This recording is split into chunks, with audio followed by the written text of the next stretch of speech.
you got the record for the tiniest sperm. Hey, it's a record. I'll take any record I can get. The python hunters get out of the Everglades and take to the streets. There's one right there. And canals. I think someone really wanted to let him go. To hunt Florida's other untamable. No, these iguanas are kicking our butts, guys. And unwanted invasive reptiles. Nile monitor right on the bank. They tear meat, they rip it, they crush snails. Let me get a boat. Ow! Son of bit me. Invasive reptiles threaten Florida's wetlands. Iguanas, Nile monitors, and the most notorious of all, the giant Burmese python. Snake, there's a berm right there. You got him? Oh, yeah. Now 3 men join forces to defend the Everglades. Biologist Sean Heflick. He's been chasing, breeding, and collecting reptiles his entire life. I've never been afraid of snakes. Exotic reptile breeder and cop Greg Graziani. He knows his pythons inside and out. I got my first Burmese python when I was 12 years old. And python breeding pro Michael Cole. He sold his designer color mutations for as much as $25,000. I've learned about reptiles the hard way. It was a passion.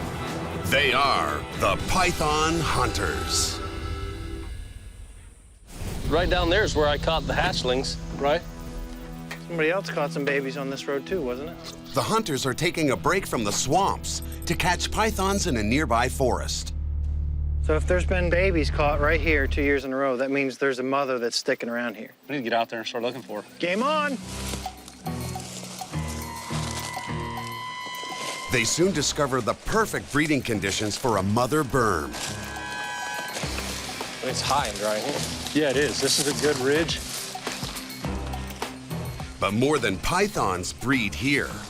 These woods are home to 4 species of venomous snakes, and they bite when cornered. Hey, Sean, this looks like perfect eastern diamondback territory. Yeah, I'm with you. All these down trees, the high ground, the brush cover, the fern cover. Hey, guys. Oh, hey, Greg, get your head up. There's a baby berm. Oh, yeah. Ah, got him. Sean, help him with that. That one looks a little too big for him to handle. Gotta give you credit, Michael. You did scream, but it was a little more manlier than Sean's. That's a lie. My dad taught me that the easiest way to get a snake is to let it bite you. Then you got it. You know you got it. Like you got manhandled by a hatchling. That's this year's. He's a hatchling. Look, his Oh, umbilicus look, still got the scar. Look at that. Yeah. Get a head temp first. 79.7. I say that's awful low. Burmese pythons' head temperatures soar into the high 80s and low 90s when they've been sunning. This one is showing signs of the cold. Did you get a ground temp? Okay. 81.8. Okay. Well, here's the key for you, Michael. This one's gonna be tough. I need a length and a girth. And let us not forget A sex. I don't mind sex on this one. Oh, it's a male. It's a male. Definitely. Oh, yeah. It's a male. And I did that without getting spooged. First time for everything, Mikey. Hey, little guy, hold still. Oh, come on, stretch. 34 and a half. Woo! Girth. Girth, baby. 3.5 inches. So this is definitely this year's baby. I don't think there's any chance that the 2-year-old would still be this small. Probably hatched out in mid-August, early September. So he's only a couple months old. What's the weight on that? 8 ounces. Is that what we got? I think you got the record for the tiniest sperm. Hey, it's a record. I'll take any record I can get. For the python hunters, any invasive berm, even a hatchling, is too big a threat to leave in a Florida forest. We say we get something to eat, and sunsets would be a good time to check this road out. Come on, baby snake master. Hoo-ah, one more gone.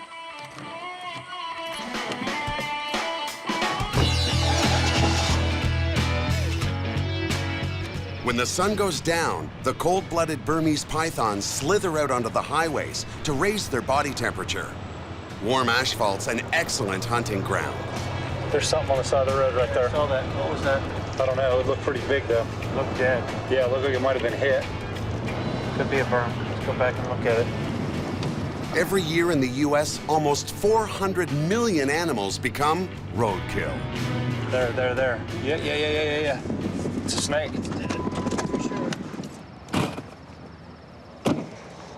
Oh, it's a berm. It looks like the road crew marked it to notify somebody from FWC the location of it, make it easy to find. You think this was run over by a car on purpose or just inadvertent? It could have been just crossing the road and hit. We know people see them, they swerve to hit them, they think they're doing a good job. Unfortunately, sometimes at 60 miles an hour, they can't tell a berm from a native snake. Is there any way to tell male or female on that tail? Is there enough of it left? To look. I mean, the only way would probably is if the spurs were. Got anything? No, it's too Okay, hard. we'll leave that one as unknown. Death doesn't excuse this snake from a full body examination. It only makes it safer for the hunters. How much you got there, Mike? About 54 inches. Are these the same bugs that you use to do your Yeah. skeleton preps? Yeah, they're native here. These domestic beetles under there. You can see them all through here. What's Right this? there. Is that a young beetle or Yeah. is that a different species? No, there's the larva. How much time does it take for the larva to turn into a beetle? Will it do it in this carcass? Well, it depends on temperature and how much they have to eat, and I would doubt it'll go all the way through in this carcass because this carcass is so. So will the larva crawl off? Yeah, the larva crawl off. So let's get this thing off the roadway. Whether it's cars, the cold, or the python hunters themselves, there's no future for berms in Florida. But somehow they survive, and they're not alone. The state of Florida has almost 400 species of invasive animals. Many of them started out as unwanted pets. To curb their release into the sensitive ecosystems, the Fish and Wildlife Commission sponsors several annual Amnesty Days. Kind of aggressive. A little bit, yeah. Such an event is held at Gatorland, one of Central Florida's oldest attractions. Gatorland is devoted to crocodilians, wildlife walks, and educational experiences for families looking for something other than roller coasters in Orlando. So you got some stuff coming in, huh? Yeah, a little early. What did he bring in? Turtles. Turtles? Tim Williams has invited Sean and Greg to offer their expert advice on invasive species. When I was a kid growing up here, we just didn't realize the impact these animals have at the time. It was an animal. Right. And it gets too big or you get tired of it and chunk it, and it's just so sad. Who owns this? How you doing? I'm Tim. I'm Blue. Blue, good to see you. You're... Amber. Amber, good to see you. Tim greets new visitors and helps them get started processing their unwanted animals. Well, I think he's a marvelous-looking animal, but, man, they grow up to be real monsters and can really do a job. As long as he's in the cage, he's fine. But if you try, he's not been used to take out of that cage. It's better that you do this than turn him loose or take some other action with him. Yeah. In Florida, it's illegal to release a non-native animal into the wild. Come here, buddy. On Amnesty Day, owners surrender unwanted pets with no hassles and no fines. It's all right. It's all right. All these scary people manhandling you. Do you have reptiles as pets? No, I really want. What do you want? I want a huge iguana like that size. What? But you gotta keep it in a huge cage. I know, my mom freaks out. Oh, your mom freaks out. She doesn't like iguanas. Oh, maybe you should get like a little ball python. They don't get very big, and you get really cool ones. And know what you're getting into before you buy it. Know what they eat, know what size of cage they need, know how long they live, know all that stuff before you buy one. Deal? Sure. Yeah, these are definitely the same species, but unfortunately they're hybrids. Red ear slider, indigenous slider. Is that good or bad? That's bad. We don't really want red ear sliders or hybrids. That's part of the problem. They get into these waterways here and they can hybridize with indigenous animals, and that's not good. I didn't want to let them loose, yeah. Because I don't want them to get eaten by raccoons or anything like that. I really care about them. You made the right decision. This one you can see, you see a little bit of red right there. Yeah. This is, do you know what the male look like? No. This man sold them on the side of the road, and I got them when they were that big. You can't do that anymore. You can't sell aquatic turtles in the state of Florida that are under 4 inches carapace length. So these little tiny quarter-size hatchlings anymore can only be sold for educational purposes or research. And that's what he made me. That's what he said. He made me sign a paper saying that that's what I was doing with them. Yes. That they were for research. Yeah, that they were for research. Loophole, right? Yeah. Goodbye, baby. Say bye. You all right? Sorry. You want to pet him? Parting with a beloved pet isn't easy, but Amnesty Day plays a vital role in protecting Florida from animals that can no longer be cared for. Are you all right? No. No? What's the reason for turning the turtles in? We have, what is that? It's like a little baby pool like you get at Kmart. It's only like 8 inches deep. And I mean, it's fine, but I just, like, they can't really like go under and swim, and they get up on their little light. But he's getting big enough where, like, if he pushes on the edge of the bricks, he can almost get out. Okay. Cutie. Yeah. And you're turning into a ball python, right? Some people have more serious concerns about safety. I just worry. I just had a baby, and on the news, things happening like here locally in Florida about snakes escaping their cage on accident and hurting the baby, and one actually died locally. So it just kind of brought a little fear to the house. He has escaped a couple times in his 20 years with me, so it was a worry. They don't ever eat larger prey. They don't even ever attempt to eat larger prey. Humans are never on their menu. Even the Burmese pythons. That story that you saw on the news, unfortunately, as tragic as it was, there's a lot of problems with that story. See, that's news. They, said they didn't feed him properly and he got loose. You take care. Stories like these sound more like urban legends to the python hunters. It's typical. People see that on the news, and they start to get, when they have babies and they have young children, they start to get a little emotional about it. I just hope we didn't talk to her too late and, the snake's already gone. Well, it'll get a good home, so ultimately it works itself out. The python hunters take a break from educating the public about invasive species to catch one of their own, the elusive Nile monitor lizard. The boys are on their way to a residential neighborhood in Cape Coral that's been crawling with Nile monitors for over a decade. Despite intense efforts to get rid of them, the population continues to breed here in large numbers. This is kind of ground zero for these dudes.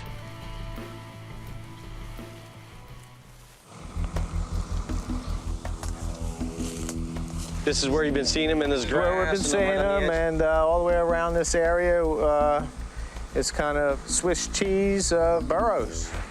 Bob Mongok works for the city, setting traps in residential areas full of Niles. That is a tangled mess in there. Yes, it is.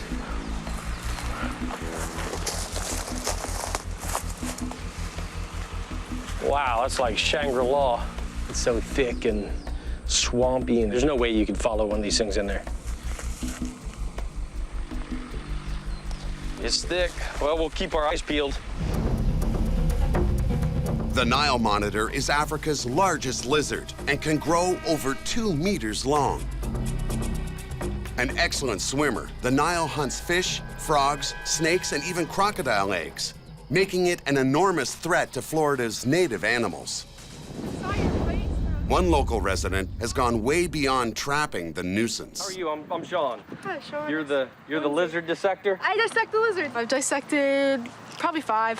What have you found in their guts? Their diets are actually really marine. I found crabs, a bunch of snails, and one belly I found like 50 snail like shells. Apple snails, big apple snails? Yeah, about this big. Yeah. And then the funniest thing, the last one I dissected, there was a whole baby turtle, intact, not even digested. It was like a little yellow belly slider about this big. It had just eaten it before we captured it. It was just a whole baby turtle. I was amazed. Do you have any knowledge of maybe who or where the original Niles that are in this area got released, or how they got released? I think someone really wanted to let them go and really wanted them to live here, because that's why there's so many.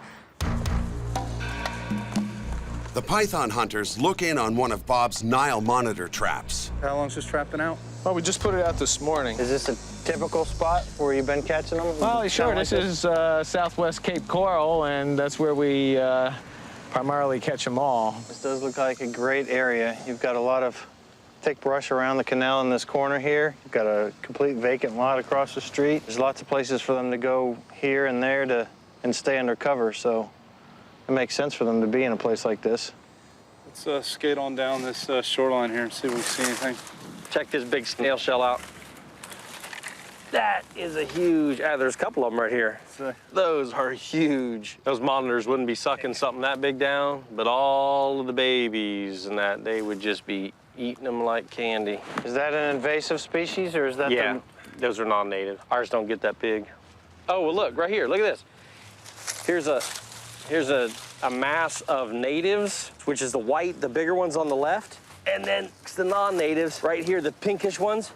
The snail eggs are a clear example of how non-natives are competing with and threatening local species.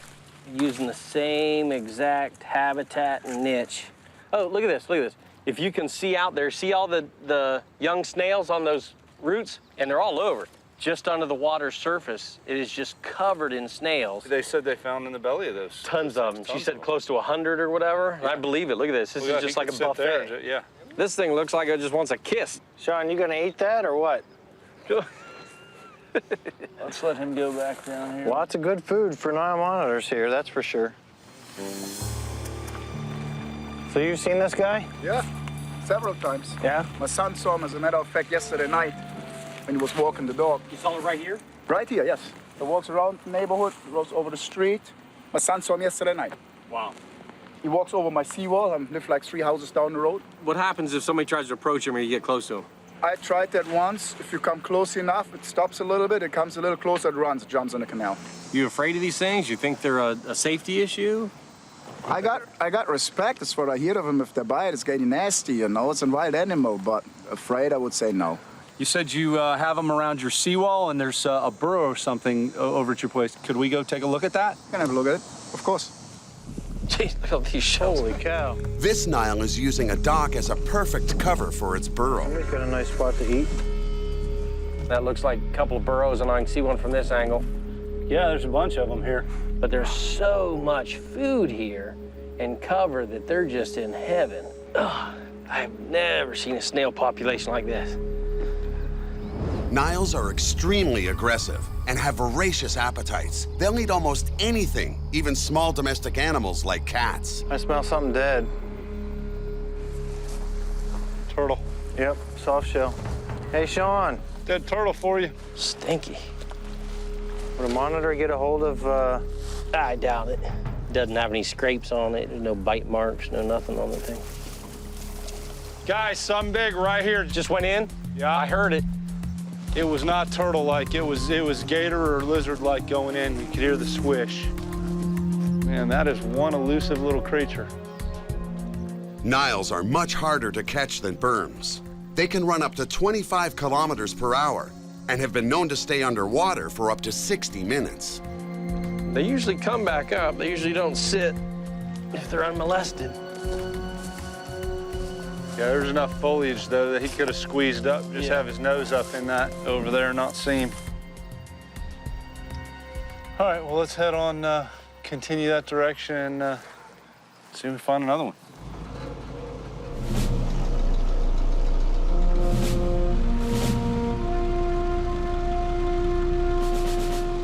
For the hunters, pulling out the heavy artillery means climbing on the back of a truck, where they stand a greater chance of sighting the monitor. I gotta tell you, it feels weird. Been running around the Everglades, back roads, and never see people for days hunting Burmese pythons, and all of a sudden we're driving in people's backyards looking for Nile monitors. It's a whole different world. There's one right there. I see him. He's walking right through the grass. Right. Yeah, he's still there. He's still there. He's going into the swamp. He's going right into that thick grass.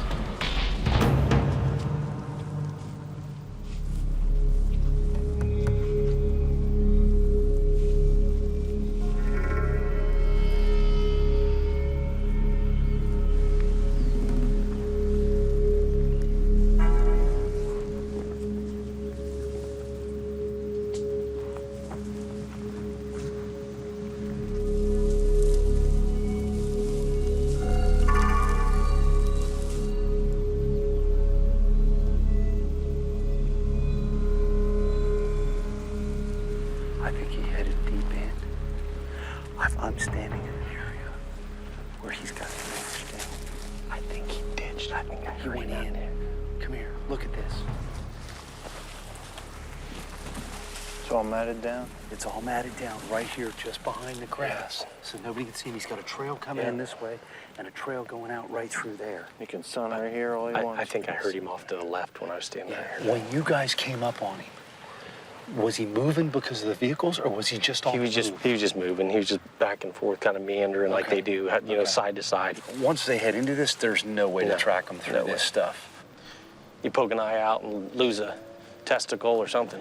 You're talking them to do a controlled burn. They're not going to do a controlled burn in these houses. Have you looked at the neighborhood? Yeah, that's not going to happen. Have you looked at this castle over here? I'm not thinking they want a controlled burn. What worries me, though, is your truck is so loud. Damn. And he's half blind. Oh, we still love you, Mike. Well, Mikey, don't go away mad. Just go away. The Nile hunt ends empty-handed. The python hunters may have to rethink their strategy. Well, I don't think from today's experiences so far, we're just going to jump out and go chase them down and grab them. We're going to have to figure out a better game plan for that. While Michael and Greg carry on hunting Nile monitors. That was kind of like 4 and a dud. Oh, man, you got the good rocks, though. Sean's at home teaching Thorne and a friend about a newly rescued native. Hey, Tom Sawyer and Huck Finn, come here. Check this out. Guys, pick this up. I got a call. Said, come and get it, or we're gonna kill it. You may want to step back. Sweetie. Hey. And I'm gonna back up. The eastern diamondback rattlesnake is a native species feared in Florida for its deadly hemotoxic bite. Where you going? Hemotoxins attack the arteries and veins. They destroy red blood cells and damage organs and tissue. Even a quick sprint to the hospital won't always save an injured limb. Got you an eastern? Yeah, eastern diamondback. Look at the rattle on this thing. Ooh, it's a big female. You're pretty. You even kiss her for us? Yeah. Ooh. Quick like lightning. The eastern diamondback rattlesnake is North America's largest venomous snake. A 2.5-meter-long rattler can strike its victim more than a meter away. But look out, it doesn't always rattle before striking. Oh, there I am, huh? A little bit of heat. Hey, sweetie. Look at you. She's good. We've got an agreement. I don't get any closer to her and I don't hurt her. And, you know, she keeps her distance as well. Tanner, you were here when we caught that other one right out front of the house. Yep. Thorne thought it was a stick. Yeah, that one. I forgot about that. It's hard for me. I understand people are really, really afraid of these animals, and this is a really bad bite. I mean, you know that. This is a really bad bite. I've been warning you about this since you were little. Venom on these things, highly toxic, really catalytic, and just destroy muscle tissue, and, I mean, causes real severe necrosis. You can lose fingers, you can lose hands, you can lose mobility in, you know, in your hand or in the limb. This is definitely a snake you don't want to get bit by here in Florida. She's using that rattle to say, hey, you know, I'm dangerous, stay away from me, I want to be left alone. See, she doesn't even... What? Yeah, here I am. Well, see, it's still defensive. She's coiled up, she's trying to protect herself. She's got the rattle going. Leave me alone, leave me alone, leave me alone. You just need love, don't you? So what are you going to do with this one, Dad? We've got that preserve down the road and across the street. I think maybe I'll release her into there. It's perfect habitat. I may hang on to her, put a couple meals in her, and give her a head start because the winter's on its way. And she's heating up. Look at her go. Tail's working overtime. You want to bring me that tub and pack her up?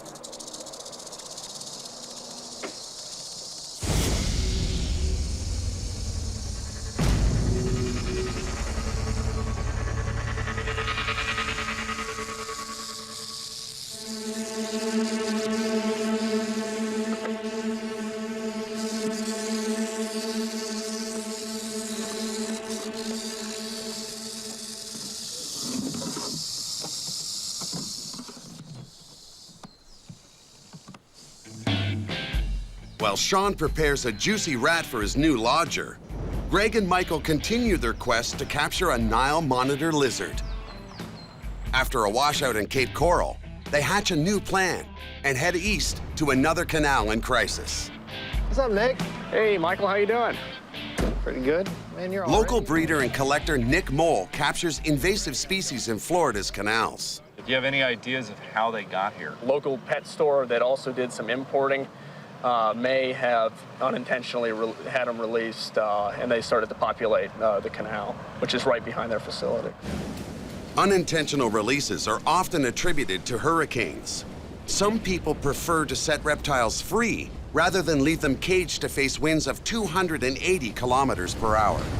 People often dismiss the little babies as an unassuming threat. A lot of times they'll get out and dismiss it, but the fact of the matter is they go from a lizard that comes in as this size and goes to 6-7 feet in length and is capable of wreaking havoc. Well, why don't we take a run out in your boat and survey the area? My wife calls this the yacht. The yacht? Oh yeah, this is the yacht. The yacht takes the hunters onto a canal tracing the highway toward Palm Beach International Airport. But it may as well be in the middle of a South American jungle. Hey, there's a big male iguana right there. He's orange, look at him. Iguanas are no Nile monitors. You see him, Nick? Let's come in.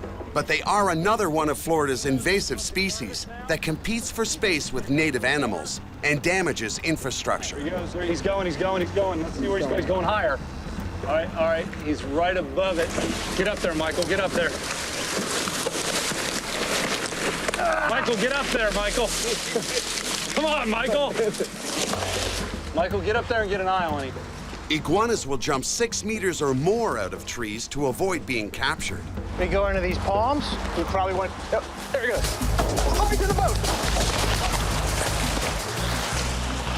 We had nobody in the boat. I almost had him. He jumped right in the boat. Get in the boat, guys. Son of, he was right here. God.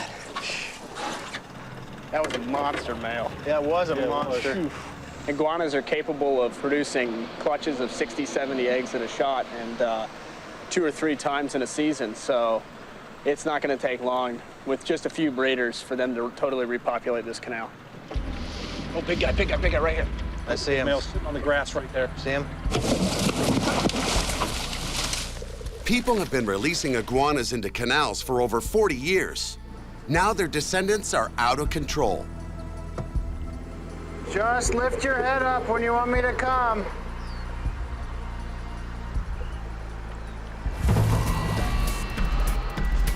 Keep going, Jeff. He's headed back the other direction. He's too thick. We're not going to find him now. Man, this is frustrating. This sucks. Is that a big-ass iguana right there on that tree? Oh, yeah. Look. Yeah. Whoa. Wow. Yeah, it is. Look at his tail hanging down. He's already laying down. Look. He's already, his head was perched up. He's already laid down against that branch, and he wants to look like part of that tree. If he had his tail laying along that branch, I'd have never seen him. His tail hanging down is what gave him away. So what's the plan? We're going to set Michael up around the backside? We're going to need someone to scare him, and then we're going to need someone to catch him, so. I'll come down and scare him down. See that den? Oh, he is a ways up there. He is right at the crook in the tree. He's bedded down. He's not planning on leaving that branch. Tell me when. Go, anytime. Get him. No. Son of a... Right in front of us. Man, that was a beautiful dive. Yeah, he dove almost right at me, but all it was a pure missile coming straight at me. That was a howitzer. Boom! These iguanas are kicking our butts, guys. Despite all the action, chasing iguanas only distracts Greg and Michael from the real prize. Where's the Niles at? You guys just have to believe me. They're here. They're here. We've been hearing that. We've been up and down this canal here, seeing iguanas all over the place. The Nile monitor is a monitor. It's a much more intelligent lizard than an iguana. They're much better at hiding. They establish elaborate burrows. None of that means anything. Your credibility's on the line. I'm going to prove you guys wrong. We're waiting to see it. After 2 hunting trips, Greg and Michael have yet to bag a big lizard. Until they find a way to catch them, the Nile hunt is on hold. Educating kids about Florida's invasive species is just as important as catching unwanted invasives. For Greg, that means packing up his critters for a presentation at Lane's school. Everybody should be nice and calm. Actually, he's right there for you. If you can tail him and pull him out. Yeah, well, I don't want to get wet this morning. I'll do it. I'll do it. Just don't fall in on your head, please, Lane. Now he knows what's going on. He's going to try and stay on the bottom. Got him. You gotta hang on. All right, good job, good job. Wow. Hey, I wasn't going to get wet this morning. Right in the eye. Doesn't have him. Lexi, you want to try?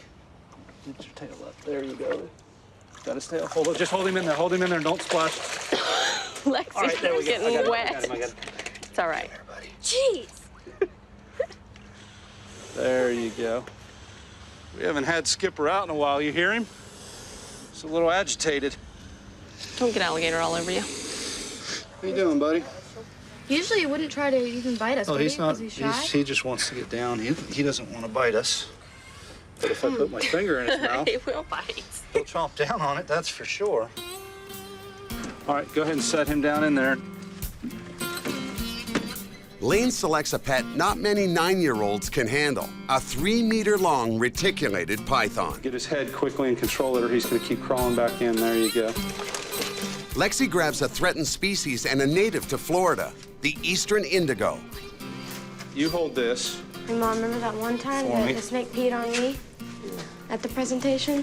Everyone remembers that. That was in my class last year. Dad wrangles the intimidating Burmese python. Don't head near me. Do we need anything else out of here? I got it. I got it. Now we got to get Jack. Jack is Greg's most prized critter, one of less than 50 albino alligators in the world. There we go. That makes him a valuable addition to Greg's family and a hit at school presentations. Clean him up at all or no? I think, yeah, I think he's pretty clean. He's got reverse going on. Yeah, he sure does. Haven't put him in this bag in a while. We need a bigger bag. Yeah, he does need a bigger bag. He'll be okay. For now. Yeah. Greg and Sean share a passion for albino alligators. Look at Ice. Ice knows what's up. They've been competing to become the first person in the world to breed them in captivity. Yeah. All right. Morning. You hungry? Yeah, back up a little bit. Back up. Back up. No, back up. What'd I say? After purchasing their Louisiana-born gators, the race was on. Nilla, come on, girl. Then, in August 2010, Sean became the first to produce the prized gator in captivity. Good girl, Nilla. Your babies are doing good. Yeah. Your babies are doing good. I guess yours too. Huh, Big Papa? Not that you care. If they were out here, you'd try to eat them, wouldn't you? You'd try to eat them like snacks. Unfortunately, that's what bull gators do sometimes, is eat the babies. All right, be good. We'll be back. Look at you guys.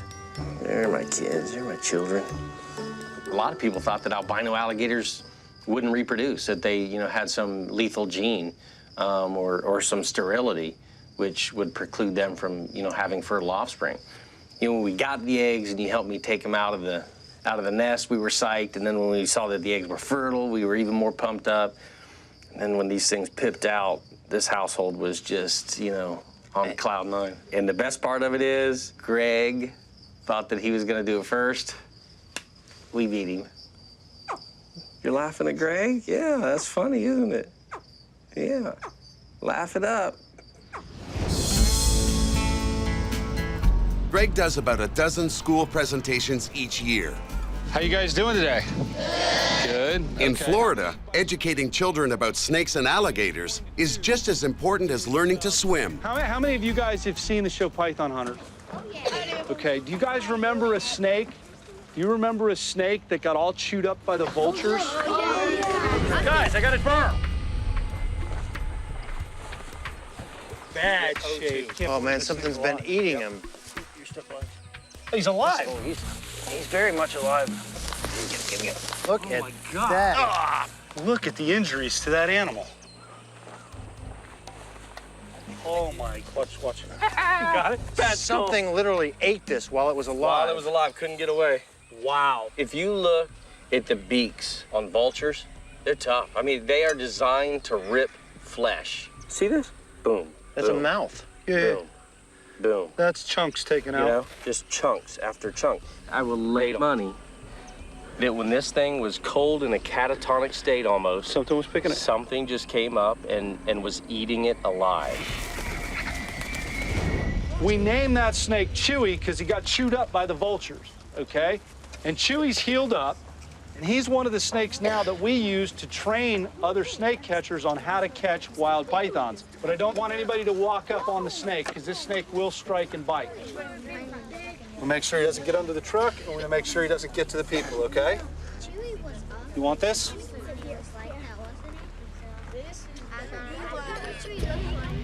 Chewy's gonna try and bite, and he's gonna get upset. Although this Burmese python has been in captivity for a while, it's still dangerous.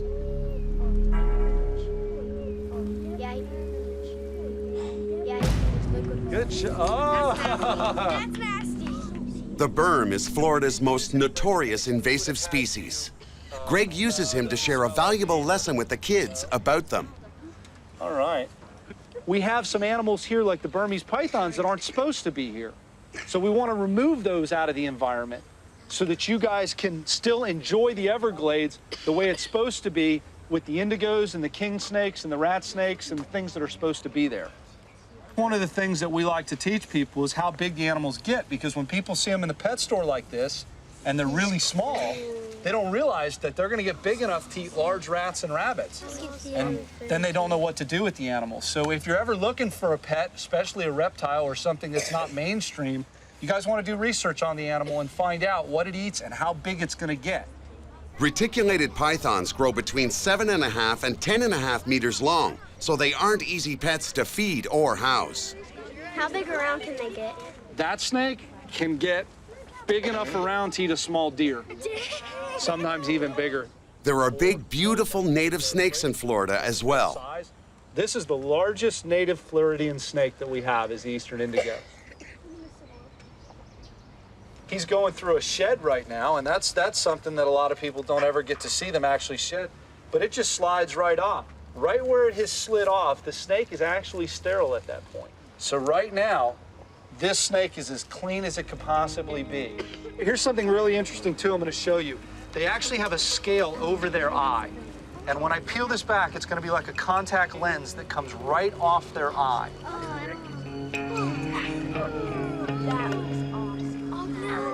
Now, we can pass those around.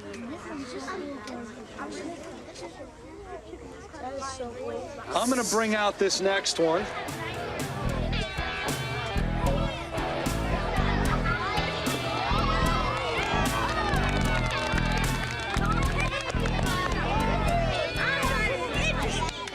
As you can see, I don't have any tape on him, which is why we're not going to let anybody pet him right now, okay? Yeah, he's actually getting heavy. I'm going to let him sit on my lap here for a minute. When he gets this big, only bigger alligators and people. What's that? This is the second time this has happened to me during a presentation. Well, you want to hold Jack? He hasn't peed yet. Sure. Wait a minute, yet? Yet. You're going to have to hang on to him because he's a lot stronger than you're used to. Get over that tail. I need this arm back. There you go. You got him? All right. You better not start swimming, buddy. Let it just relax and let's get him to calm down for a second. And if he pees, he's all yours. No, I'll hand him over to you. You know, it's really important that we get the information out to these younger kids and educate them about the reptiles so that when they look at these animals for pets, we want to make sure that these invasive animals don't end up out in the wild and injure or destroy our ecosystem. Greg loves teaching, but duty calls. On their last hunt for the Nile monitors, Greg and Michael found nothing but iguanas. Get him! No! Son of a... Today, they've returned to the same canal with Nick to decide once and for all if any Niles live here. They tear meat, they rip it, they crush snails. You know, they definitely have a much more powerful bite than any snake. As painful as a burn bite is, it doesn't have that pressure, and it doesn't have that just slash cut that these Nile monitor's teeth do. 2 years ago, Michael almost lost his finger when it was viciously shredded by a monitor bite. Monitor right there, monitor right there. Nile monitor. Nile monitor right on the bank. Right here. Right on the bank back there. All right, you going in. Finally, the hunt is on. Go by and recon first. God, if I get this is huge. We got to get this. Oh man, he's hard. He's going to be hard to get. I thought he was in a more open area. Right there, he's looking at us now. Turn around and nose into him. If he runs up towards Michael, we're golden. He's moving. He's moving. He's going back. He's going quick. Spin us around. God. That's definitely confirmation that they're here. Oh, yeah. The thing we need to do is come back here with a little bit better ammunition. We're not prepared for these lizards. They're Another Nile. Turn around. He's right there. He's coming down. Yeah, I'm getting it. Didn't you just pay attention to what he did? Yeah, but he was out farther. What is the definition of insane? Hey, he went underwater. I didn't. Just went down in the burrow. Wow, he's drugged some dead meat in there. You can smell that too. Yeah. They're pulling the roadkill, dragging it down here off the road into their burrows, and that's a nice smell. We've seen two in, 50 to 100 yards. Woo! If we can just isolate this population and get some good trapping and good hunting on them, we might be able to shut these guys down. No, I'm just I'm getting a GPS here. We're gonna put a drop pin right here. Why don't you send a text while we're standing here right now to the invasive species coordinator at FWC? All right, I'll send it to him right now. With Nick's Nile monitor sightings now confirmed, the hunters can't resist trying to catch one with nothing but their bare hands and a boatload of bravado. Nile, on the bank.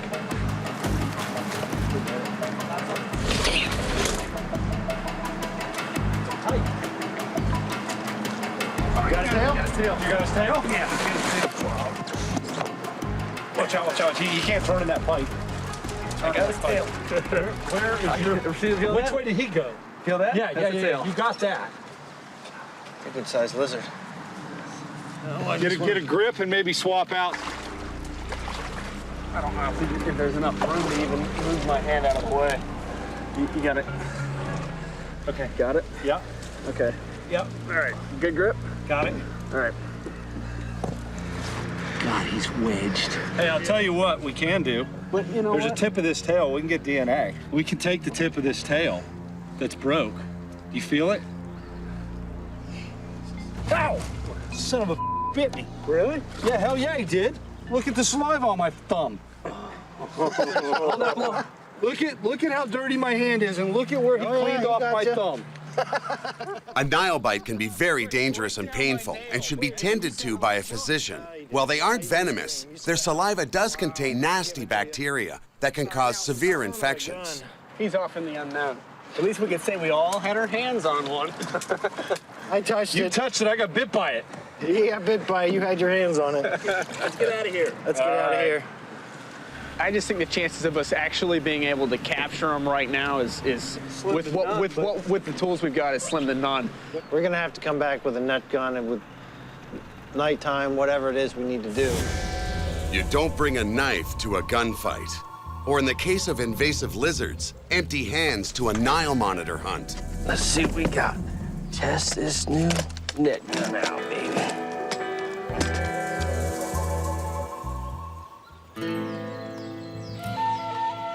Net guns capture wildlife without causing death or injury. But this one came without instructions in English. Nice. It's in like Mandarin Chinese. Crap. Guess I should have studied up, huh? Nile monitors run away from humans at the slightest sign of danger. A Chinese jigsaw puzzle. But with 9 square meters of net and a striking distance of over 12 meters, escape is practically impossible. Where did I put the round at? There's my powder charge. Smart hunters test their gear. And with 2 unknowing volunteers in sight, this net is about to take its maiden voyage. What do you think he's doing?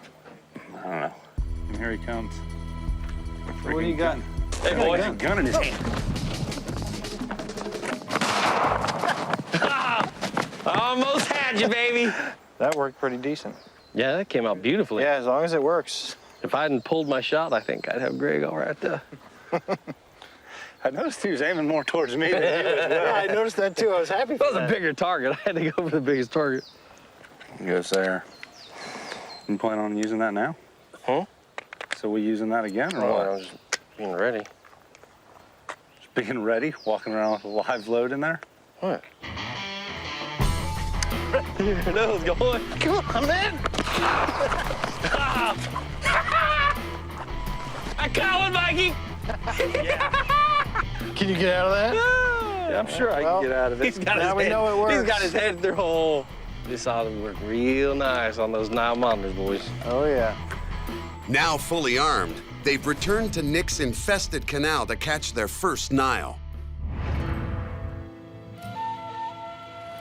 Yes. This, the net gun extraordinaire Nile monitor assassin pistol.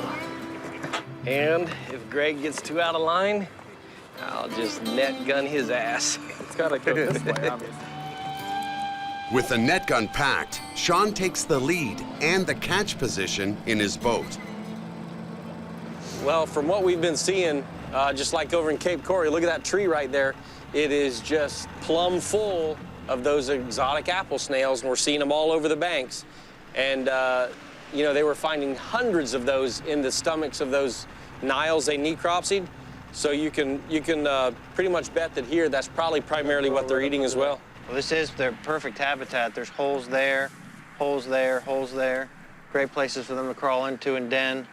We've got a Nile monitor right there. You see it?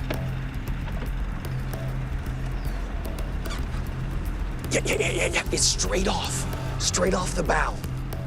2.5 feet above the water right there. That net might get through there close enough to... Yeah, I got it. ...to do something. That's its burrow right there. The left one? Yeah. Look, right above the cup. Now, when do you want me to start heading in towards you? Hang on, Nate. Not yet. I want to check this out. He's in a massive tangle. Yeah. His head. The problem is his head is sticking right out this side. All we can do is try this net and let's see what we get.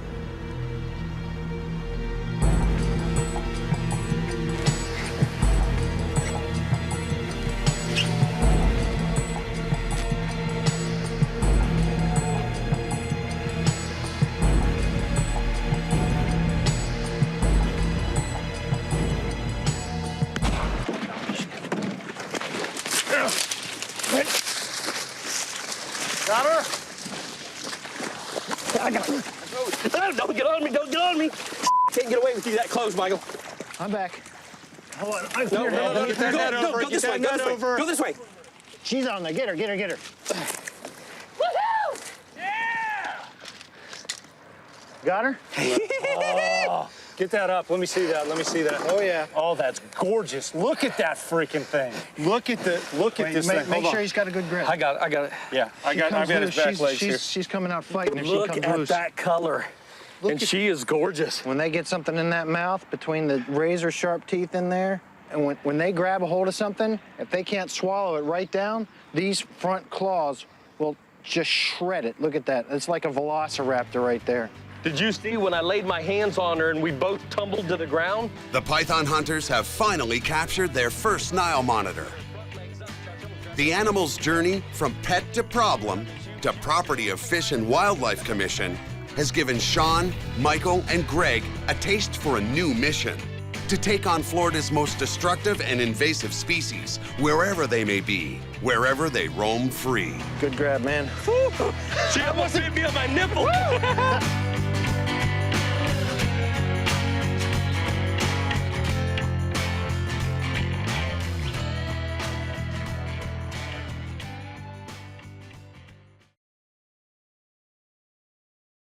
Snake! I got a snake over here. Hey guys, man, I got a huge cavern in here. The python hunters push deeper into the Everglades. If there's not a python in here, I don't know jack about pythons. But they come up empty-handed. Not today. The colder the weather gets, the more I want to get out of here. I got a buddy in the tropical island of Puerto Rico. So they head south to Puerto Rico. Got him. Wow. And hit the jackpot. Guys, I got my hands on the endangered Puerto Rican boa. Invasive reptiles threaten Florida's wetlands. Iguanas, Nile monitors, and the most notorious of all, the giant Burmese python. Snake. Snake. Berm right there. You got him? Oh, yeah. Now 3 men join forces to defend the Everglades. Biologist Sean Heflick. He's been chasing, breeding, and collecting reptiles his entire life. I've never been afraid of snakes. Exotic reptile breeder and cop Greg Graziani. He knows his pythons inside and out. I got my first Burmese python when I was 12 years old. And python breeding pro Michael Cole. He sold his designer color mutations for as much as $25,000. I've learned about reptiles the hard way. It was a passion. They are the Python Hunters. Back just a hair. All right, yeah, right there. Hold it on there. Okay, they're coming in and going. They're going underneath. Underneath that rock there. He's out. Yeah, I got a bunch buzzing all over my freaking head. You're okay. They're not landing on you. They're going around you. You're not down here in the middle of them. The guys are looking for Burmese pythons in a burrow chock full of bees. There you go. All right, that's not a worker coming at you. Cold-blooded reptiles use this kind of space to conserve heat and survive Florida's current deep freeze. Hey, boys, what are you doing? We've heard how bad worldwide the honeybee population is. Thought this would be pretty cool to check out. Oh, okay, little bear and junior bear? I know you're really just looking for honey? So how about we go actually find some snakes before they start calling us the bee hunters? Yeah, why don't we go hunt snakes so Crybaby Pea Pants over there doesn't give us a hard time. Crybaby Pea Pants? Yeah. Did you learn that from Lane? Actually, that's a law enforcement term. I first heard that sergeant would use that when guys would cry about their schedule. There you go. It's a law enforcement term. But I'm just gonna go hunt snakes. All right, Crybaby Pea Pants. Burmese python captures are on the decline. The guys blame an early and colder than usual winter for the snake's retreat. You know, I know if there's just one out there, we gotta find it. They suspect surviving snakes may be moving closer to residential areas. People attract rodents, and debris provides protection and cover. Look at this piece of metal right here in the sun. Yep. 110, 113, I mean, depending on where you're at on that metal. So people in their trash are actually creating a micro-refugia to help these animals survive. And we're trying to get rid of them, and people's trash is helping them. So I take it you've looked that word up? No, I haven't, but it sounds so good. We'll use it anyway. Micro-refugia are favorable climates that exist within unfavorable ones. This hot piece of sheet metal creates a microclimate, perfect for a thermal-regulating snake. Not today. Look at this cavity. Some of these are deep. There are things using these cavities. They're clean. You still running temperatures over there, Greg? This rock over here at 84.2 over here in the sun. And in that cavern over there, I had like 47 degrees. So within 10 yards, we go from 84 to 47. Well, that's why these animals can survive, because they move to the areas they need to.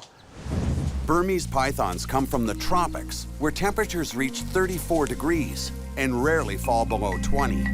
With South Florida feeling more like the South Pole, Burms are in a world of trouble. A barometric change in pressure a lot of times signals a cold front moving through that indigenous animals will go, oh, and they move to find cover. For tropical species, those changes not only don't cue them to move for cover, a lot of times they cue them for a reproductive event. Yeah, now you got a male that's left his burrow and he's headed out looking for females, and you know, he could go a couple miles looking for the right girl. Yeah, he goes looking for a female and he's gonna get way out away from, you know, the cover that he's used to. I do have to disagree with Mike on one thing. He's not looking for the right girl. He's looking for a girl. More searching turns up nothing. So the python hunters target the next site on their to-do list. Why don't we head over to the farm field? Sounds like a plan to me. Farmers in Florida spray their fields to protect their crops during hard freezes. Look, they got the big water guns out. Oh, yeah. As long as you get the water to sit on the leaves, it creates an insulation. That way the wind can't come through. That's what really does the serious damage. You know how much pressure that is right there? That would knock you down. Because this farm is nestled into the Everglades, over 30 Burmese pythons have turned up in these fields in the last 2 years.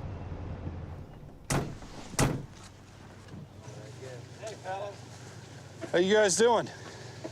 We heard that you guys found a swatch where you think a snake's going through. It was either a rather large python or a drunk on a bicycle. And either's fun. You're right. Fun and game. And if it was a drunk on a bicycle, because we researched it, we trailed it, he didn't fall off. There's no marks on either side. So we come to the conclusion it's a rather large python. Can you head us in that direction? I know you guys are busy today, but... We can tell you where it is, but I do have a lot to do, but I'll get you out there. I'll tell you where it was. There's a pothole, and I know you remember seeing it, a hammock pothole. Yep, right. That's where he's living. It hasn't been disturbed in years and years, and that's where that joker slithers in and out of. Now, one of these days, we ought to go out there, burn that pothole, and get around it, and we're gonna see some pythons come out. Yep. Yeah, let's go check it out. Let's let these guys get back to work. Yeah, Larry. Thank you very much. Again. Wish I could be of more help to you guys. Thanks again. Good luck. Good luck. Any Have a problems, good one. any need on directions, let me know. All right, thank you, sir. Thank you.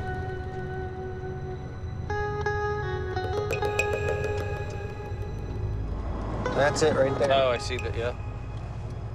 Oh my God, look at the piles in there. That is perfect habitat. Hey, look at this. He's talking about wells. There's an open wellhead right here with water. Yeah. You know, decent-sized python just hang his head down in there and get as much water as he wanted. And that water's 72 degrees. That's a lot warmer than it's gonna be tonight. Tell you what, why don't we check the perimeter for any tracks going in or out before we dive into this thicket right here. That is nice stuff to bring the rodents in. This is the sunny side right here. If you're gonna find something sitting out, this will be the side. Yeah, this stuff is thick as hell. I think Larry had the right idea. Torch it. You know, there's nothing around here, just crops. There's no way it's gonna light anything else up. It's only 1/10 of an acre. We can clear it. I'm feeling good about this one. Yeah, you just don't listen. The best thing to do is to strike a match. Man, he always wants to do it the hard way. He's just wanting to save this pile of debris. No rats. No, Bufo marinus. Bufo marinus, or cane toad, is a poisonous invasive from Central America with a toxic gland that protects it from predators. Invasive marine toad. Plantation owners imported them to control cane beetles. Now they're found throughout southern Florida. Besides its poison, the cane toad has another defensive mechanism. Oh. He pissed in your pocket. Ah! He stuck that marine toad in the inside of his jacket pocket and filled it up with urine. You think that's funny?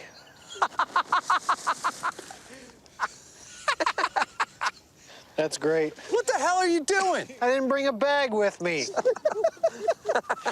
I was gonna save the glory of catching the snake and share it with you guys, but you can all kiss my ass. Crybaby pee pants? Crybaby pee pants. It ain't pants. The guys push into the brush to see what else they can find. Be very careful, because when you're going up and over this, it's a lot of coral rock with a lot of debris piled up. Yeah, it's a mess, man. Ah! Holy crap.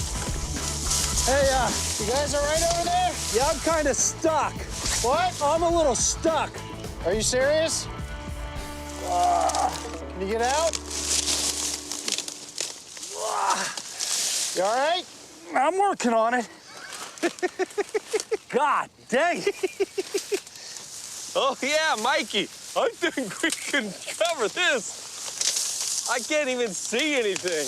Hey, guys, man, I got a huge cavern in here. Come on, you wusses. I'm stuck upside down in this stuff. Hey, what's the matter, son? You can't keep up. Michael's here. I found myself in a bit of a predicament. Come on, man. Come here. Trying to push me this up. Check this out over here. No, I took the easy way, and I just rolled down that hill. Check this out right in here. You go all up. I fell through all of that crap. I was upside like that. Yeah. So picture this. Fields covered in crops.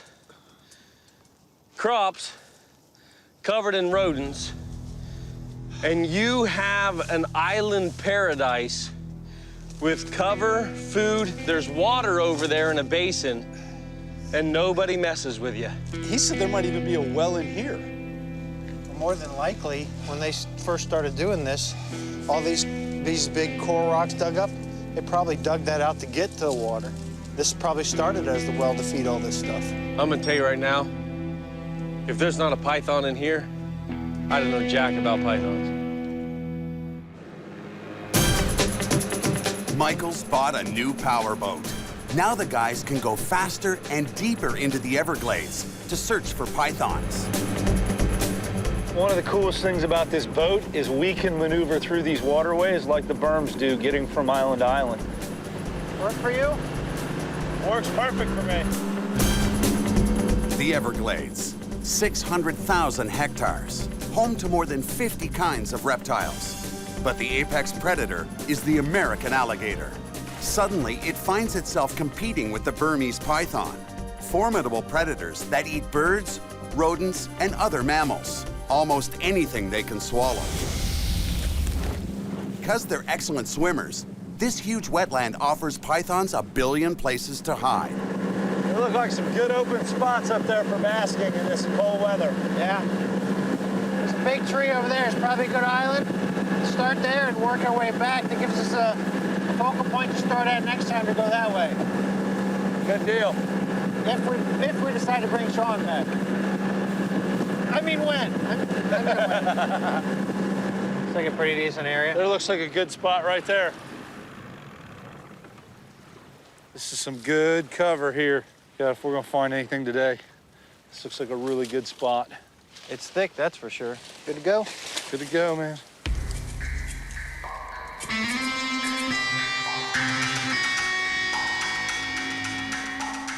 "10,000 islands dot the Everglades. If we still got berms out here, this is a good place.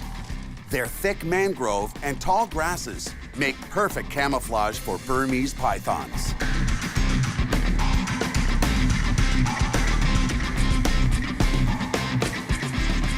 This stuff is thick.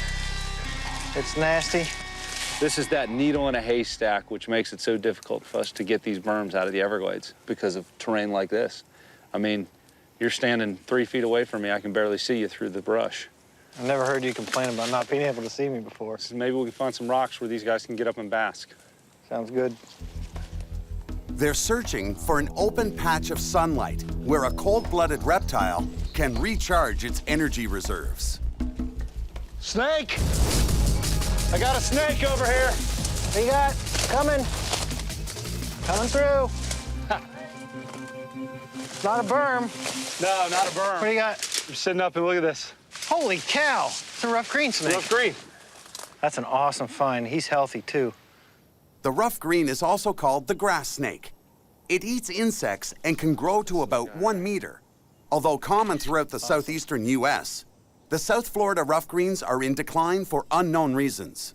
You know, the neat thing about those, you can see the pupil, the round pupil in the eye so well with that species. It makes it so easy to identify as a non-venomous North American species. Look at this. You want to talk about something that blends in here? Check this out.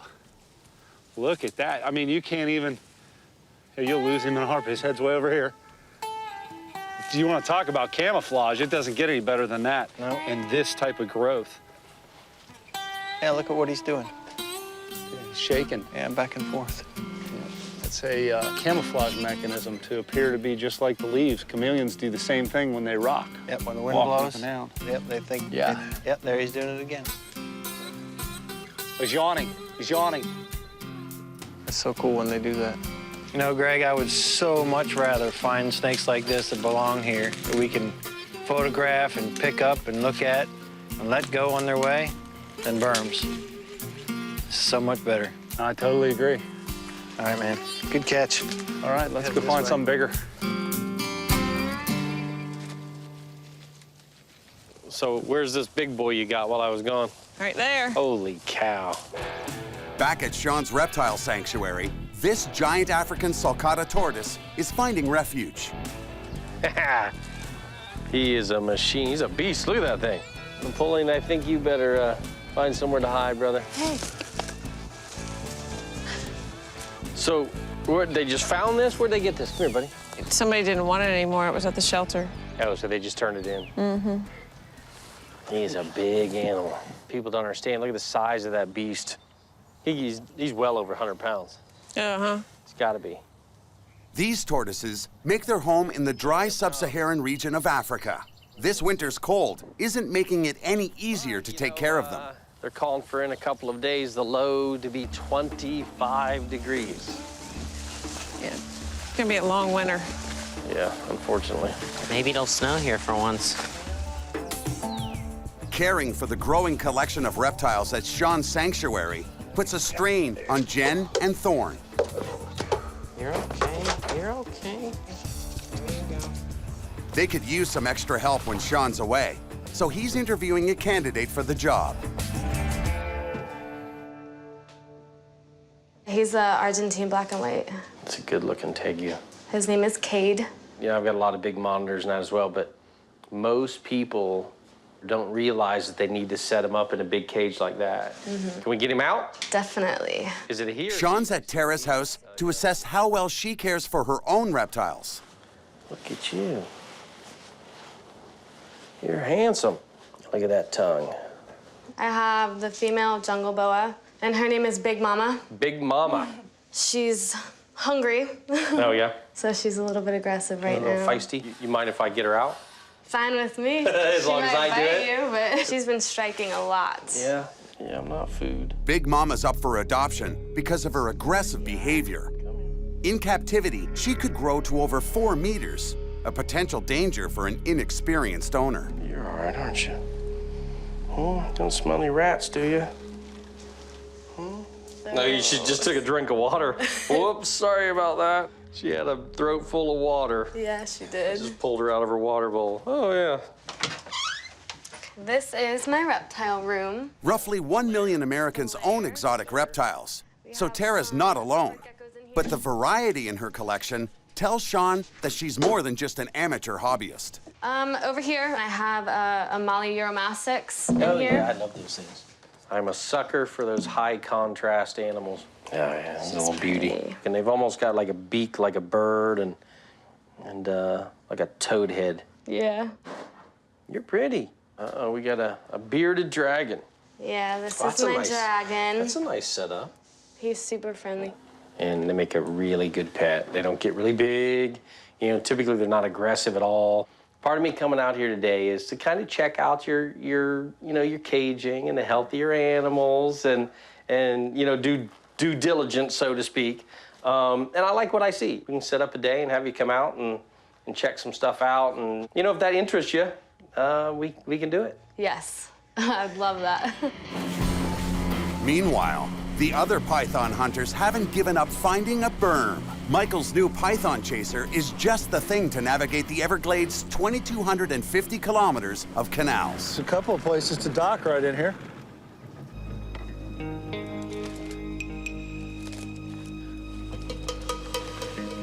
And Mike, we definitely got snakes on this island. And some skin? Yep. Looks from what I can see quickly like a really large racer. Not berm skin? No, definitely not a berm. Oh wow, that's a good size racer. The black racer gets its name from its incredible speed and agility.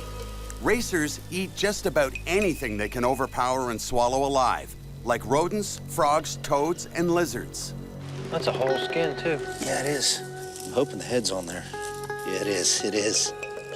Unlike humans, a snake's skin doesn't grow as the animal does, so it has to shed the outermost layer. This can happen as often as every month. That's got to be really fresh. The ants would have destroyed that in just a couple of days. And it's just another great sign. The native stuff's doing well. I mean, that's obviously a healthy shed from a healthy snake. Yeah, it is. So, very cool. Make sure we don't come across this again. We'll get him. You're not going to let me find it, too? Exactly what you'll do. A healthy rough green snake and a fresh black racer skin are the python hunters' only spoils for this day. But there still could be a giant berm lurking on the Dunnigan farm.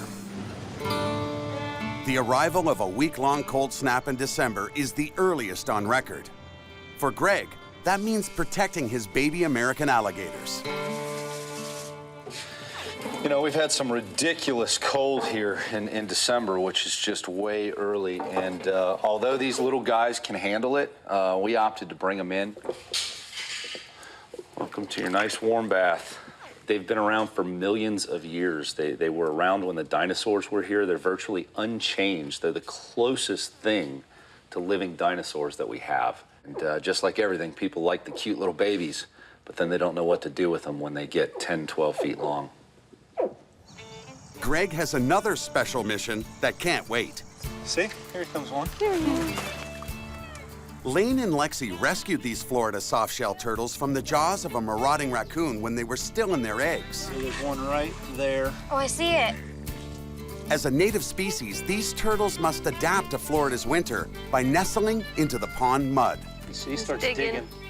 His little butt up in the air. Here, now we've got 23 new little turtles in the pond. Good stuff, huh? Mm-hmm. Obviously, with this many animals, there's a lot to do. For Tara to be a success in Sean's sanctuary, she'll need to prove she can handle some of his more challenging reptiles. Just hanging on to this little guy. He's a handful. He will try to nip you. Now, this is a broad-snouted caiman. Okay. And if you notice, he looks like he's got that bulldog type of face and jaws. Yeah. They have a powerful bite. So don't get bit by these guys. Okay. So, I mean, the easiest way to do them is you just slide your hand, I'll hold the head, you slide your hand right up with your fingers right around his neck. So take almost like this. Just right in around mine and, grab him well, and you don't want him to turn. They're stronger than they look. All right? And you just don't get your finger in the mouth. He moved his leg, and I was like, oh, I gotta hold on to him tighter. Crocodilians are typically a little more work than snakes. Now, he's quick. Okay. So you want to get this hand out of the way, and that next one is going to be just whoop, as fast as you can. There you go. He was nice. He's like, I'm gonna cut you a break. As you grade up to the bigger ones, it gets more interesting, because if you make a mistake, the consequences are more severe. This morlet is a freshwater crocodile found in Central America. Oh, stop. You never bite anybody. I don't know why you try. But this one are morlets. Beautiful animals. I love morlets. But make no mistake, if you put your hand in his mouth, he would bite it. Definitely he would. And if you look at those teeth, they're not big, but they are sharp. Handling animals is part of the job, but Thorne wants help cleaning the tanks and cages. You want to try holding him? Maybe. Just slide your hand up under mine. Just you see I got fingers on two sides, all the way up. You got him? I think so. All right, and the more relaxed, you want a firm grip. But the more relaxed you are, the more relaxed he is. He's gorgeous. Tara's a fast learner, but it's fearlessness that will nail down this job. And learning to care for Sean's prized albino alligators. How many of these you want? All of them. All of them. They're gorgeous. Can't get enough of them. You think you want to work, put some time in here and with different animals? Yes. I would love to. Yeah, no, it's cool. What do you think, Thorn? If you need some extra help. Yeah, all right. Yeah, like that was a mystery. That evening, the python hunters set out on the long drive to the Dunnigan farm.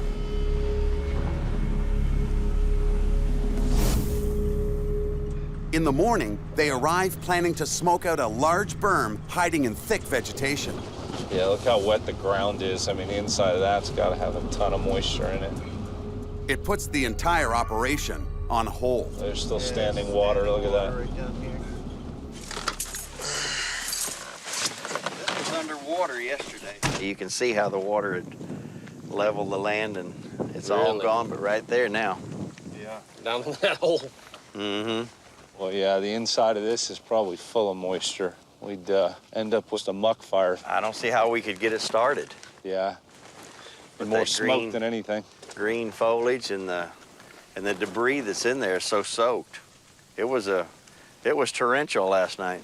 And in the center, there's actually water and cattails. It's a deep, very, very natural, but deep hole. Yeah, we've crawled through it. Yeah. We actually, we were in both on top, we went to walk across and literally fell in up to our shoulders before we found the rocks and the actual bottom of it. Really? So yeah, we've been right in the center of that. Like I said, when you get in there, it looks a whole lot bigger inside because you're fighting for every inch you need. Farmers in the past that farmed this land years ago, if the rocks come up and they're too big for the tractors and the equipment to go over, they send a crew through and pick them up, and they put them in that hole. So there's a pile of them in there. Yes, Of, yes. of really large coral rocks, which make great refuges for these snakes to get into.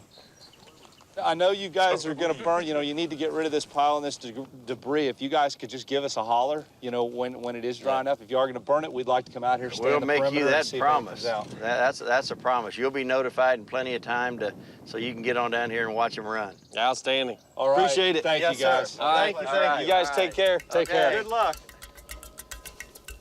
Look at this. It's so wet outside. I hear the inside of that's going to be a nightmare. With no chance this site will dry up soon, the guys take this latest setback as an omen.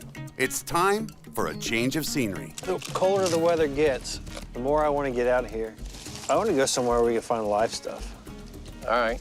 I got a buddy in the tropical island of Puerto Rico. They've got invasive. They've got the endangered Puerto Rican boas. They've got all kinds of fun stuff. And it's a small island.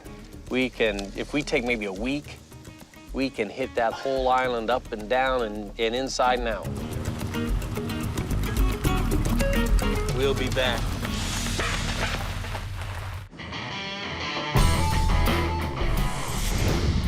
Puerto Rico is only a 2-hour flight from Miami. But Sean's the only python hunter who's set foot here before. Rico, here we come, baby. Oh, yeah. Locals call it the Island of Enchantment, and it's easy to see why. The lush island is only 64 kilometers wide and 177 kilometers long, but it's home to over 40 species of native and invasive reptiles. Well, boys, welcome to the tropics. This is jungle. Oh, man, I can't wait to get my hands on some of those iguanas. Those Cuban rock iguanas, you know how many people are going to be jealous of us to actually put our hands on a wild population of those animals? Hell, I've been jealous of Sean. Yeah. I got to hear about all his stories about going all over and catching this and catching that, and, Hey, you know what? The cool part? Finally, we'll be able to substantiate some of his stories if we have some good ones from here. Yeah, we can see if they're actually true or not. To see everything on their wish list, the guys have teamed up with an expert guide. About freaking time you got here. Ivan Alfonso is Michael's vet in Florida, but he was raised in Puerto Rico and knows all of its reptile hotspots. There's going to be quite a few adventures here. It's going to be quite interesting. We're going to be visiting not only invasive species, but also native species. Because, you know, I also want you guys to take a look of, you know, what we have here, that it's endemic here, that these invasives can be displacing. You got a lot to live up to. I know. We get told by people all the time, I'm going to take you and we're going to find this. I know. How confident are you? 100% confident I can deliver. All right. All right? That's a tall order. It's been a long time since I've been here, but I'm chomping at the bit to get back at it, and I know it's fresh for you guys, so let's get on it, man. All right. To begin their adventure on a high note, Ivan sets course for a research facility on an isolated island, just a short boat ride from the coast. It's home to the rare and impressive Cuban rock iguana. So this is an invasive species. How'd they get here? They're native to Cuba. They were brought in as part of the zoo, and then when the zoo closed down, they left them. Technically, they left them to die, but they can thrive here. Actually, the habitat here is more conducive for these lizards than in Cuba, because in Cuba they've got all the natural predators there. They've got Cuban crocodiles, American crocodiles. You've got all the other wildlife on Cuba. So here, they've got the same tropical environment. It's more of a sanctuary for them. Exactly. Do you have dibs on first catch because you're Puerto Rican, or is every man for himself? I mean, even if I tell you yes, I know you're gonna try to get first dibs no matter what. What are you talking about? Oh, I watched the show. So, you gotta remember though that these guys are gonna be more powerful than a green iguana. Already a few over there. They'll scratch, they'll bite, they'll hit with the tail. They are powerful. All right, guys, let's get a game plan here. We're coming up. I tell you what I'd like to do with these guys. Walk around. Let's just walk and see what their demeanor is, and just see how close we can get, and let's get a lay of the land here. Oh man, look at this big monster male. Oh yeah. You already saw? He's old. There's another one there. Look at that. Yeah. Go for it. Yeah, you can grab those. These are gonna be these are like gonna be cool. Taking candy. Look at this little one right here from a baby. Greg, behind you is a little one. Gotta soak up that sun, get that vitamin D synthesis going on. Look at the size of this one. It's a big one right there. You know, you've got 3, 4 of them up at the base of that. You want to? So if they go in there. This isn't like catching berms in the Everglades where we're gonna run around for 2 or 3 days between each snake we find. I've been telling you for a while, you guys need to come here. Yeah, I mean, this is, at best, this is I mean, you're gonna be able to reach down and capture these by hand. Yeah, this is crazy. This is, I mean, little ones the little ones, they're just everywhere, man. This being a herbivore lizard, people don't see it as a pest. Like when you were with all those iguanas and everything right there, it really hasn't been creating a problem. Should it be a predator or a carnivore, then you would be having some major issues and people having a problem with it. But these iguanas have been here for as long as I remember. Here, look at that. Look at that one right there. Wow. That's the difference between here and Florida too. There's never gonna be a freezing cold snap which would wipe these things out. The Cuban rock iguana is a threatened species in its native homeland. Yet here on this protected island, free of hunters and natural predators, it thrives on the abundant food and tropical heat. That's a big one. It's a good-sized animal. Look at this ridge right here. Wow, look at that. Look at that ridge. Now that's a scene right there. Wow. 1, 2, 3, Impressive. 4, 5, 6, 7, 8, 9, 10, 11, 12, 13, 14, 15, 16. There gotta be 500 on this island at least. And it's funny, it's like Even though they were intentionally released and are technically invasive reptiles here, Puerto Rican authorities see no reason to exterminate this vulnerable species. No, it's a giant one. Yeah, pretty big one. This native to Puerto Rico is often mistaken for a chameleon because it changes color. But Sean knows what he's working with. Well, this is a Puerto Rican earring. Oh, yeah. Oh, there you go, brother. You're a handsome devil there. This, Ivan, Yep. This is one of the old cages from the zoo, isn't it? Yep.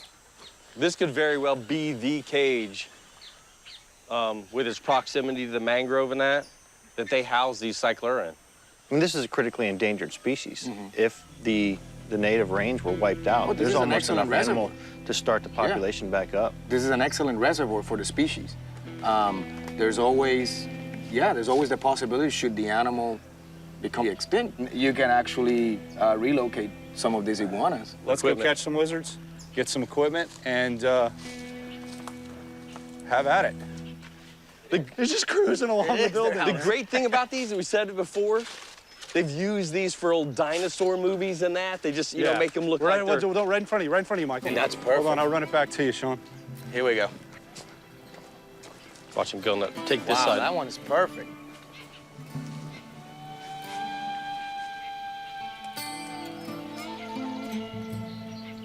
He's not used to seeing a human on all fours, Sean. Yeah, he's like, what is that? That's a weird looking dog. Give me, little buddy. Get him. Oh, no! Mikey! Done better with my hand. Oh, my God. You got whipped by a little lizard, man. All right, Mikey, hand the net to somebody else, buddy. With over 1,000 iguanas to chase on this small island, the hunters go wild. Here's one right here, little tiny one right here. Oh, yeah, he's a... Hey, little buddy. How you like that one? Oh, blue? this one's perfect. Look at the blue on that. This one's perfect. Which one? The right pale here. one? Oh. Watch out for them teeth, Greg. Another little nice one. Another little one? That's a keeper, look at that. Look at perfect. I mean, look at the spines on this, and they hit you with that tail. I mean, it's spiked all the way down. The green iguanas just have a ridge here, and they're pretty much smooth. Yeah, run your hand the other way on it. No, no, that's like little razor blades there. Mikey's got black gloves on here, and they've got some claws.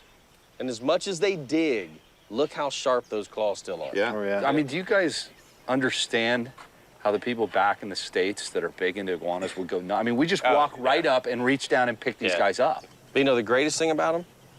They cannot establish in areas that the green iguana can. You can let these loose in the Everglades. Well, you don't want to, obviously, but if it occurred, they would die. They cannot survive in an environment like that. They need very strict coastal vegetation and habitat. So we'll catch some of the big ones just to examine them and take a look at them close up. Look at this big male right here. Right here, look at this. Watch him cut between us, Greg. Yeah, I know. Go ahead and push. He wants some of you too, Michael. Push, Mike, push, Mike. Push. I got the tree in front of me. Push, Mike. Push. Push, Mike. Push. Got it. Got it. Wow. Nice. You got the head good? All right. Look at that. Hey, boy. Woo! You didn't know the python hunters were in town, did you? Huh? If that does not look like a living dinosaur, I don't know what does. For a population like this to be sustainable with so many healthy males and females and babies alike, not only they're getting an ideal diet, this is definitely ideal environment for them. Right. I got a question for Sean. I mean, he's our world traveler in the group. I mean, he's been all over the place. This the first time you've caught wild Cuban iguanas? Wild Cubans, yeah. So we're actually getting to be in the presence with one of Sean's first. We'll be in one of his stories. Exactly, exactly. When I was in Puerto Rico. Hey, you know the best thing about that is? That'll be a story you guys will actually want to listen to. Actually, it's not listened to, we'll believe it. Right. Coming at you. Round that side of the tree, round that side of the tree. More than just stories will emerge from this day. The guys compete to see who can capture the most. Oh, no, We found the hole, man. We got holes, boys. We've seen that before. Let's check this out, man. We're going in here or this side? Yeah. All right, good. Yep. Can you turn off to the right there? Hold on. Tied up. Yep. About back out a little bit. Yep. There's. You're right on his face right there. Really? Right there. There he is. Focus in on that. Oh yeah, look at that. There's his eye. There's his nose. Look at him hiding back there in his burrow. Oh, yeah. Because Isn't that cool? That's cool. Look at him. That is you totally know what? cool. If you glance at that, that's a gnarled, like, root under there. That is truly Godzilla tucked away in its lair. Look at that. What's he eating? Is that one of these seed pods? Looks like it, yeah. That's a piece of the puzzle for how it is these invasives are surviving on this island. You got him? Oh yeah, look at that. Look at the leaf he was eating. Look at the leaves he's This iguana's been caught snacking. Look at Want to know what they're eating? There you go. Actually, I do want to know what they're eating. Rock iguanas have rich vegetarian diets. With all the shrubs and trees here, it's easy to figure out why this population is so robust. I'll tell you what, these are healthy. But there's also a scientific way to analyze an animal's diet. There you go, Sean. That's fresh. Sean, if you want to see, there's the leaves right there for you.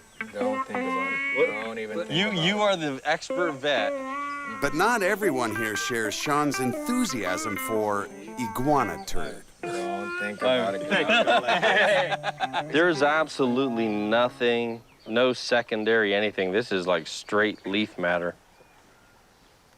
Let's stay. If you guys circle around, you're running right into this Greg, fence. bag. Why? How can Bag. he be a vet and be so squeamish? Being a vet has nothing to do with Get a being, picture of this. you know, white. Step over here. Good back. That has nothing to do with being a vet. Look, he got a PVC stick. I'm not sure that's gonna help him catch something or beat me up. Beat me You? away. Oh, okay. No. This is actually only for you. This little island also has the same species of invasive green iguanas the guys hunt back in Florida. Over on Puerto Rico's mainland, they've become a similar overpopulated nuisance. Hey guys, we've captured a ton of green iguanas. I mean, the only reason for trying to get one now is I'd like to compare it side by side to a Cuban. Michael, can you get I don't know if you can get back in there. Where is he? Right in there in that hole, right 4 behind feet off that the wall. ground? If you go up that, maybe running back to us. Without falling, Mike. You're gonna run about 25 Cubans back to us as well. Break a leg. All right, he's curving back to our right. Oh. Wait. All right. There you go, dug right into the, look at what those, he couldn't have posed that better. Look at that. Now we gotta grab up a Cuban. I wanna see one of these guys side by side. That should be Yeah, right. Good way to run them in, man. Round up a Cuban. Mike. Good job, Mikey. Whoa. There you go. Look at that. Look, Look at the size of the heads. I mean, the heads on these two animals. These are both, this is kind of a subadult, but this is a full adult. Look at the bite pressure, the jowls on this thing. That is a nice muscle right there that ties into the sagittal crest on the skull. It's kind of a bony ridge. And then you've got all this nice jowl musculature down here. That thing would give you a hurting. That is just a powerful, powerful mouth. Look at the difference in the tips of these claws. The green iguana claw on this side right here has a hook in it designed to hook in the bark of trees and climbing. This animal here spends more time on the rocks and ground and wears those claws down. Digging. So yeah, digging. They're diggers. I mean, these guys are just much more prehistoric than green iguanas. Oh, they are. So they're Look at the eyes. It's even like a different shape. Oh, that's close. Oh, yeah. Oh, yeah. Too close. That was going to be some tendons going there. You were fixing to lose a tendon or two. Yeah. All right, you want to play around? Is that how you want to play around? You want a picture of the Wait a minute. Get in here. No. Oh, you don't have a lizard? No. Go I catch need a one. freaking Go lizard. catch one. Hey, we got all day. Come on, buddy. This is going to be a while. Come on, Mikey. Catch a little one. Hey, we got a little one in a bag for you, All right, man. he got one. Come on. There we go. All right, the race is on. Here we go. We're going to release him. 1, 2, 3. Yeah, I'm happy we were able to just hop on a plane and head down to Puerto Rico, meet up here with Ivan, and check out some reptiles in a warmer climate. But I can tell you, this is just tip of the iceberg. In Puerto Rico, tourists are often tempted by merchants selling curious keepsakes. Oh my goodness. Yeah, this is all prep stuff. He's prepping this stuff. But the python hunters know some things are better left on the roadside. These two right here are pretty realistic. Realistic, huh? When's the last time you saw a caiman standing up on his hind legs, crossing his hands like that? But clearly, that one's been taught to beg. This is it's kind of weird, really. It's kind of sad, actually. These things are huge. It's like he just glues them together. Yeah, I mean, you can tell. I don't even think those are cleaned out. Look at this one. Look at 2 3-year-old. So this is legal to do here because these guys are invasives and they want them killed, and but illegal for anybody that buys them, tourists or anything, to take them home. And I guarantee they don't tell you that when you're dropping your $100 on a mount like this, that when you get to the airport back in the States, they're going to take it from you. You could face fines and probable legal issues yourself. Criminal prosecution. It's an illegal activity. Yeah. Smuggling, technically. This is interesting, guys, but kind of disgusting, and I'd much rather see him live and chase him down.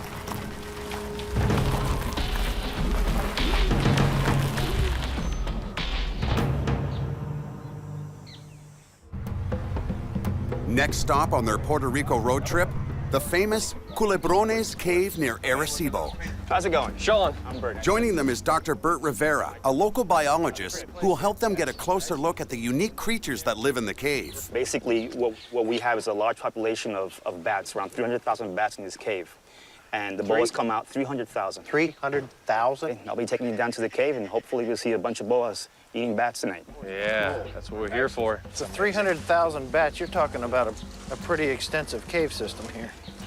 It's about 600 meters. Wow. We have seen boas inside the cave. Okay. And I would expect that they do feed in adults. They'd have no problem feeding opportunistically on the young that fall from the ceiling. Okay. Oh, this is awesome. Beautiful. I gotta say, man, this is nothing like Florida. Watch the Wasp. The wasp. Hey, Oh. right here. Look, Yeah. look. That's a wasp nest. You bump into that, that's what we call guinea wasps. Little alarm system right Alarm here. system. Okay. They'll really tear you up. Painful. Yeah. Thanks. From here on, the python hunters need to be cautious. Okay, guys, we're almost near the cave. We gotta be a little more quiet because the bats, they spook with loud noises. Now, what is this? So this is the cave. This is the cave. Oh my God, The bats are already coming out. Look. Oh wow. Look at this. The bats are out. There are approximately 2,000 caves on the island, but this one is special. Okay, guys, this is the cave. Look at Yeah, he's hanging right down. Look at that. Look at, there's a boa. He's hanging. Oh wow. Look at this. Hanging from a vine is the Puerto Rican boa. It can grow up to 2.5 meters long, although 4-meter specimens have been found. Look at him lower himself down over that ledge. Okay. Armed with special permits from the Puerto Rican government, the guys can't wait to get their hands on such a rare reptile. I got you here. Perfect. Just watch your face. He's not There you go. aggressive at all. All right, I have to go Guys, under me. I got my hands on the endangered Puerto Rican boa. That's beyond magnificent. He's chilly. I'm good. He is cold. Feel it. It doesn't get any better than hanging in a bat cave with a boa. It's not just any boa. This is a boa that very few people on this planet have seen in the wild, let alone had the opportunity to lay their hands on it. This is beyond my expectation. He's taken a few bites in the face, but he looks, I mean, this is a beautifully healthy animal. Guys, I'm gonna put him back on his perch here. This is so cool. Look at this. I feel like the Statue of Liberty. You could stand there for hours like that, couldn't I'm you? telling you. Told you we would see him. You're the man, baby. Carnivorous Puerto Rican boas feed on small mammals, birds, and lizards. But this spoiled snake gorges himself on some of the 300,000 bats that fly past as they exit the cave. Do they actually strike out, or do they wait for a bat to brush them and they're just that quick? They actually wait for something to brush them. They're starting to pick up, aren't they? Yep. Wow. Wow, this is incredible. And tonight, the guys hope to witness the boa feasting. Oh, he got it. Nope. Nope, missed it. Oh, it just hit him right in the face, didn't it? He's about to nail something. He's got the rap. Shot, you gotta be careful you don't get bitten. Got it. Woo! Wow. Sweet. The boa hangs by its tail and seizes prey in its jaws. Its backward-facing teeth prevent escape. And then, the snake coils around its victim and suffocates it. Come on. There you go. Oh, there's the bat. Look, there's the bat hanging out of the bottom. Look at that. The wings are just going in, sticking out both sides of his mouth. That's a That is, look at that. Most snakes swallow their prey head first. This is awesome, man. This is just incredible. That was a good-sized bat. Look at the lump in that snake. The bigger the boa, the larger the prey. A full-grown boa can digest a 2¼ kilo mammal. But with much easier pickings, this boa is quite content. He's actually going to use that branch as he crawls up over it to help force that bat down into his belly. Yeah, a little bit of friction and pressure in all the right places. That bat will slide down like an oyster. You do this like almost every night? Once a week. I have the best job in the world. I was gonna say, no.